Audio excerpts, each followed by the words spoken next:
Olá, tudo bem? Se eu te disser que a ciência ela não é neutra.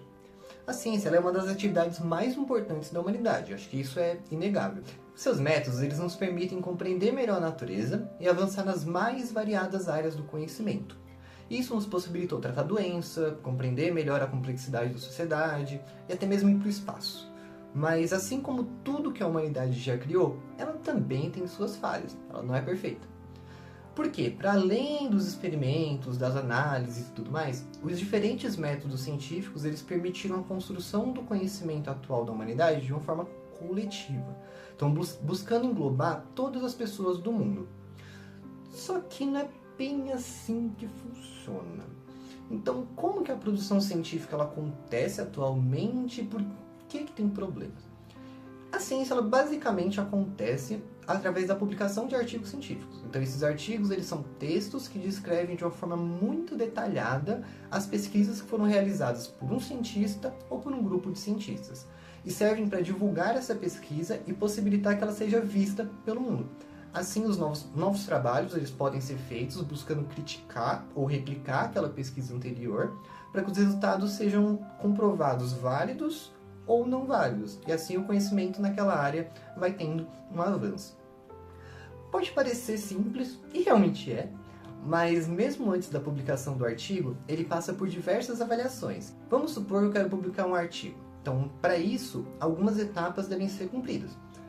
Primeiro, eu devo escolher um tema, ou seja, criar um projeto de pesquisa bem estruturado, desenvolver esse projeto, que pode demorar anos, e, após toda essa trabalheira, escrever um artigo de acordo com as normas de onde eu vou publicar. Já vou explicar daqui a pouco. Segundo, uma vez que o artigo está pronto, ele pode ser enviado para ser analisado por uma revista científica, e existem revistas de mais ou de menos renome, que resultam em uma maior ou menor dificuldade de um trabalho ser aceito em cada uma delas. E também a relevância que essa revista tem para o pesquisador que publicou lá. Terceiro, ok, agora eu escolhi a revista, tenho interesse e tal, meu artigo está pronto, nos moldes que ela exige, lembra que eu falei que precisava estar nos moldes, então finalmente eu tenho um artigo publicado? Não, eu não tenho. Porque depois da submissão, um editor, que por acaso ele trabalha de graça, vai ver se o conteúdo está dentro da proposta da revista, quanto ao tema, relevância e afins, e depois de aceito por esse editor, ele vai selecionar outros cientistas para revisarem de uma forma mais minuciosa o conteúdo apresentado. Então, esses também trabalham de graça, por acaso. Normalmente são 3 revisores, e eles não têm seus nomes divulgados para os autores por questões óbvias, para evitar algum tipo de problema, conflito, e etc.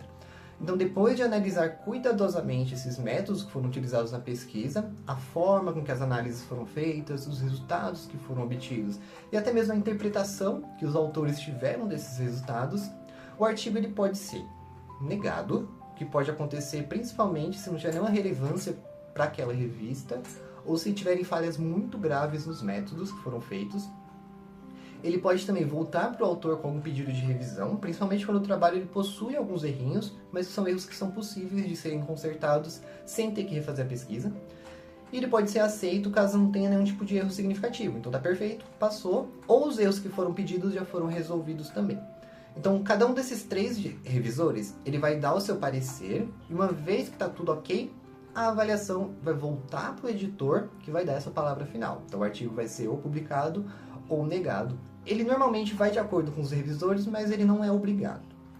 Então, o artigo ele vai ser finalmente publicado e vai estar disponível para que todos possam ler, teoricamente. Teoricamente, porque muitas revistas elas cobram para serem lidas de forma oficial, que acaba limitando o acesso àquela informação, e muitas das que não cobram para serem lidas, elas cobram para que seja publicado lá. Então isso acaba também limitando o acesso agora dos cientistas, que buscam divulgar os seus resultados para os seus pares, né? E por acaso, esse valor pode chegar a centenas de dólares, então é muito caro. Então esse sistema ele acaba sendo muito importante para a ciência funcionar no mundo todo, e para que pesquisas duvidosas, pseudociências e tudo mais não sejam aceitas em revistas ditas científicas. E até que parece meio lógico e meio justo esse sistema, mas se vocês repararem, todas as etapas exigem a participação de diferentes pessoas, que estão em diferentes contextos sociais e que têm diferentes formas de pensar, e principalmente diferentes vieses. Então aqui retornamos à primeira frase que eu disse. A ciência ela não é neutra.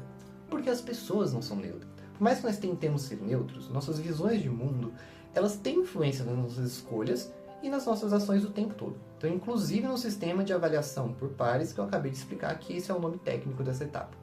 Então, um estudo publicado em um periódico da Nature, que é uma das revistas de maior renome internacional, analisou dados de mais de 300 mil artigos da área da biologia e verificou que vieses implícitos ou explícitos impactam negativamente no sistema de publicações científicas mundiais. Então, para diferentes grupos sociais, principalmente, que não se enquadram naquele homem branco do norte global.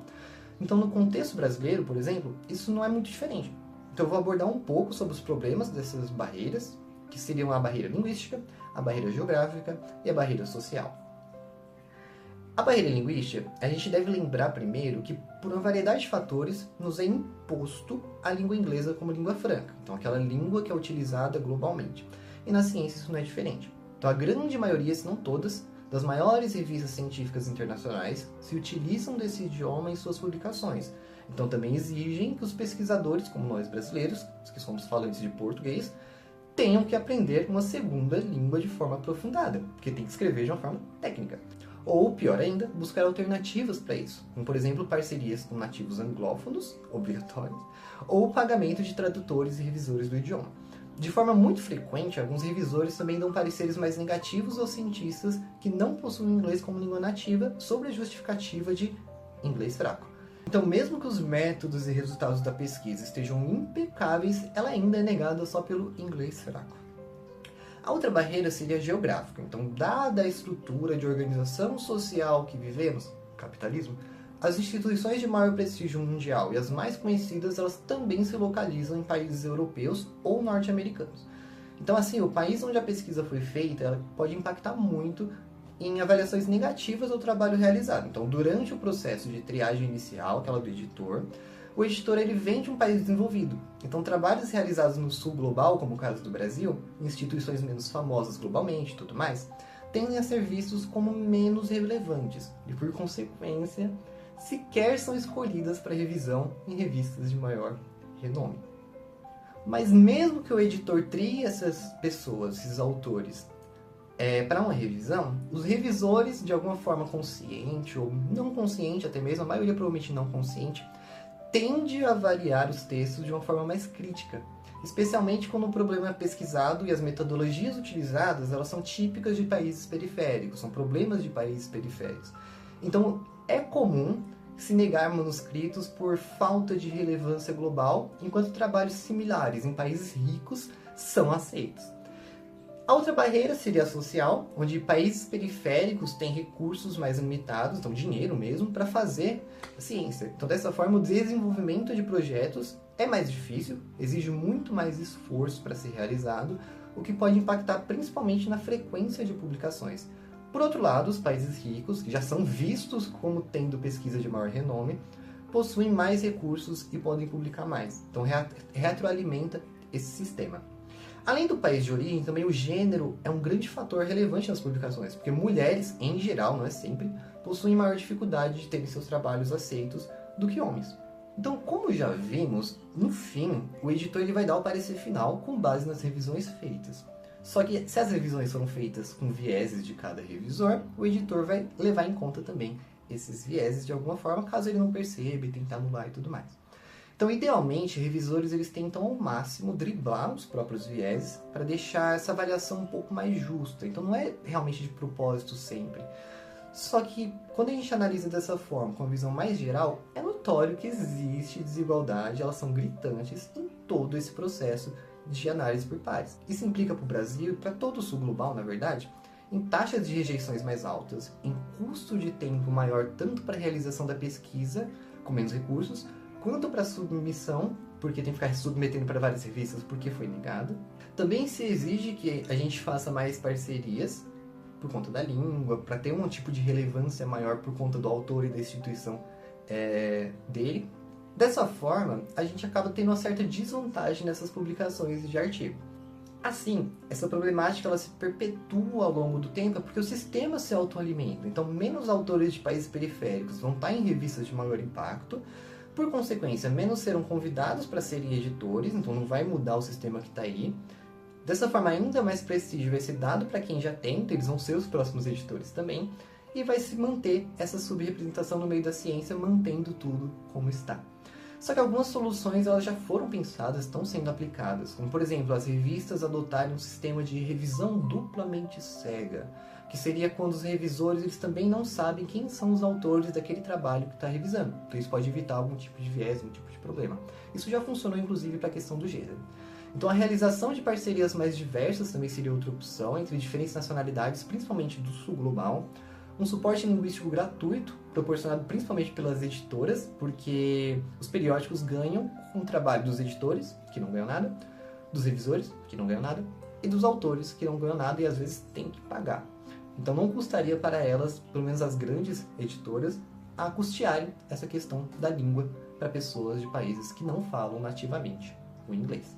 E além disso, por mais que os pareceres sejam claros, também deixar eles mais claros e com a maior facilidade para ter contestação, justamente para evitar o inglês ruim. Então o objetivo aqui não é deslegitimizar a avaliação por pares. Como eu disse, ela é fundamental na ciência, para que pseudociências não sejam divulgadas em revistas científicas.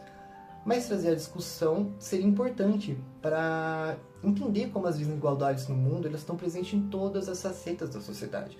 Então a neutralidade científica ela não existe. E para mim também não deveria existir, porque o que avança o conhecimento da humanidade é a curiosidade. São perguntas que foram feitas. E só a diversidade, com seus mais variados vieses, poderá resolver esses problemas, porque ele vai atacar esses problemas por todas as direções. A gente utiliza o viés até mesmo para decidir qual área a gente vai seguir, qual tema de pesquisa, qual ferramenta utilizar, qual método seguir, quais pessoas fazer parcerias. Então a gente usa os nossos vieses para muita coisa boa, todo momento. Então a ciência ela só funciona por conta da individualidade de cada um. E a gente deve utilizar essa diversidade e a variedade de pessoas que estão na ciência para criar uma ciência com vieses, mas vieses que não causem prejuízos em certos grupos sociais. Ou seja, criar uma ciência com mais equidade e também mais democrática.